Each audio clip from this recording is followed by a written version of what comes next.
గారికి నాతోటి పురస్కార గ్రహీతలకు కళాకారులు కళాభిమానులు అయిన సభాసదులకు నా నమస్కారం. అందరికంటే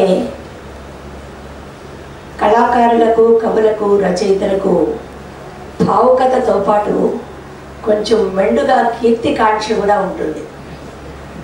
అది కీర్తికాంక్ష అయితే పర్వాలేదు, కీర్తి కండూతి కాకూడదు. కీర్తికాంక్ష ఒక శ్రోతల దగ్గర నుంచి పాఠకుల దగ్గర నుంచి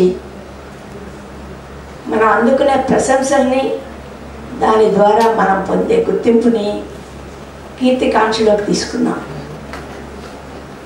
మనకు అడ్డదారిలో వచ్చే కీర్తి కండూతి వద్దు. నాకు ఈ వేదిక సరస్వతీదేవి పూజా మందిరంలాగా అనిపిస్తోంది.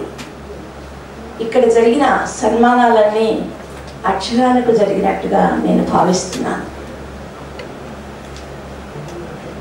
నాకు ఈరోజు నన్ను గుర్తించి పొట్టి శ్రీరామ తెలుగు యూనివర్సిటీ వారు ఈ కీర్తి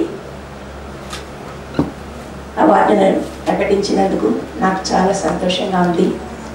ఇలా అవార్డును తీసుకున్న వాళ్ళంతా ఒక బాధ్యతను మోస్తున్న వాళ్ళు. వాళ్ళ కలయిక ఒక మంచి అలాంటి పురస్కారాన్ని తీసుకుంటే బాగుండునని స్పిరిట్ వాళ్ళకి వస్తుంది. ఆ స్పిరిటే లేకపోతే ఎదుగుదల ఉండదు.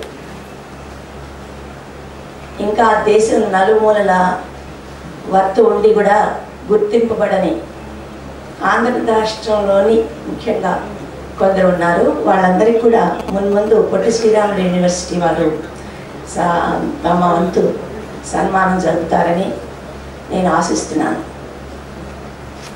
నాకు ఈ అవార్డు ప్రదానోత్సవం జరిపిన తెలుగు యూనివర్సిటీ నేతలకు,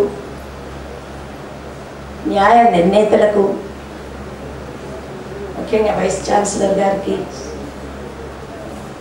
చెన్నై గారికి, తదితర ప్రముఖులందరికీ నా కృతజ్ఞతలు తెలియజేస్తూ సెలవు తీసుకుంటాను.